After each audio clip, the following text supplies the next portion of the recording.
Well, thank you so much for joining us. We are going to take another look at our ag commodity trade. We're going to start here with our grain markets, and we'll start with the corn in particular. And on the corn futures right now, remember how we started this thing at about 2.5 cents higher this morning?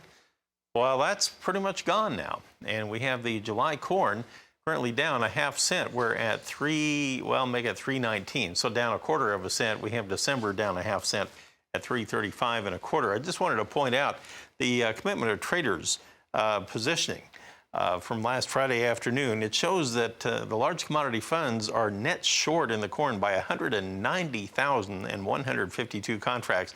And that was after they sold an additional 29,177 contracts of corn last week. So that's how far they are on the short side. On the soybean market right now, we currently have July soybeans trading 7 higher at 857.5. And here we have the the soybeans with the large commodity funds net long now by 8,908 contracts. That was after they bought about 4,500 contracts last week. On the wheat, we have Chicago wheat now showing July down 3 at 519. Here the funds are net long by 3,800 contracts, and that was after they sold about 12,000 contracts just last week. And if you look at the Kansas City market here, you have the July contract down 3 3/4 at 476 1/4. Now here, the commodity funds last week were net long by 7,800 contracts after they bought an additional 2,360. And on the Minneapolis spring wheat trade right now, we are up 3 1/4 at 519 1/4. I did not see any numbers for commitment of traders on that. With that, let's bring in Brian Hoops of Midwest Market Solutions in Springfield, Missouri. So the commodity funds out there, the way they're positioned heading into the report tomorrow, does that give you any clues as to how the market is set up here? Well, yeah, we analyze the commitment of traders report each week in our newsletter that goes out on Sundays after Friday's report.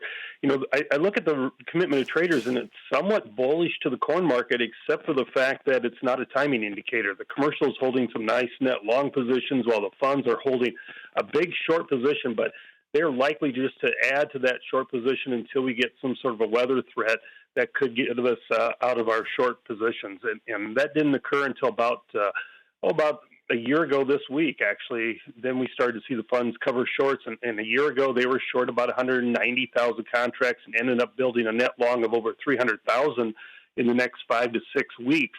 So for that to happen again, you're going to have again, some major fundamental change, and that's going to be spurred on by weather. Now, in the soybean market, it's kind of the opposite effect, where funds and commercials are on the opposite side of the spectrum. Commercials holding a pretty big short position versus what the funds are doing, and that is a concern from the standpoint if these funds don't get rewarded with higher soybean prices and prices start to make new lows.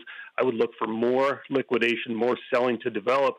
And then when you look at the wheat complex, Chicago wheat's getting into a position where a test of weekly support once again down into the $4.95 to $5 mark in Chicago. That's where commercials have been buying before, and another test of that area could lead to more buying once again and higher prices down the road. Well, keep in mind, of course, we have the WASDE report and the first crop production report of 2020 that'll be coming up tomorrow, and that will be at noon Eastern Time, 11 o'clock Central Time, and it could have a big market impact. We will have to wait and see. Trade is getting positioned right now ahead of that report. In fact, we're going to pause right here, and we'll come back and we'll take a look at how the livestock trade is holding up. We had a mixed bag this morning, and we'll see how it's doing when we come back.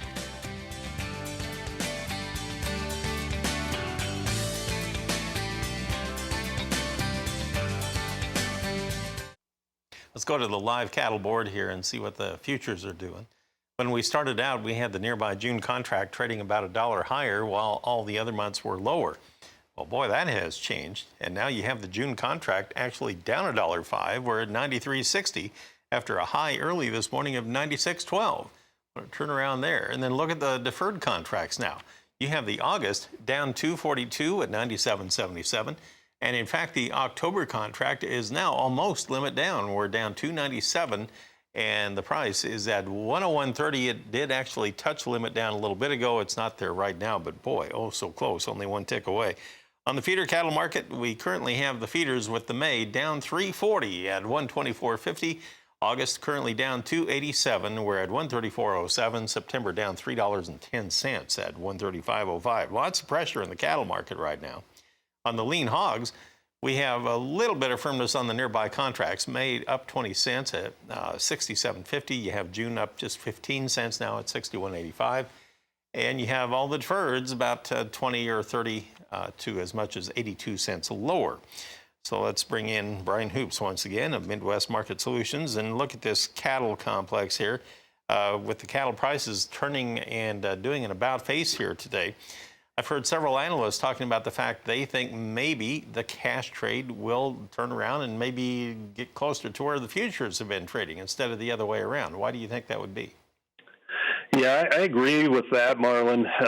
Unfortunately, I think the cash market probably going to work its way a little softer after a big jump last week. We have over 900,000 head of animals that have been backed up, and I'm talking just on cattle, that have been backed up and not been killed because of reduced slaughter capacity over the last 4 to 5 weeks. And that is improving. We are getting some plants back online, but it's going to be very slow pace compared to a year ago levels due to new restrictions, new work facilities as far as spacing between the workers. Just are not able to get as many cattle moved through the pipeline. And so we have the cattle backed up. They're adding weights.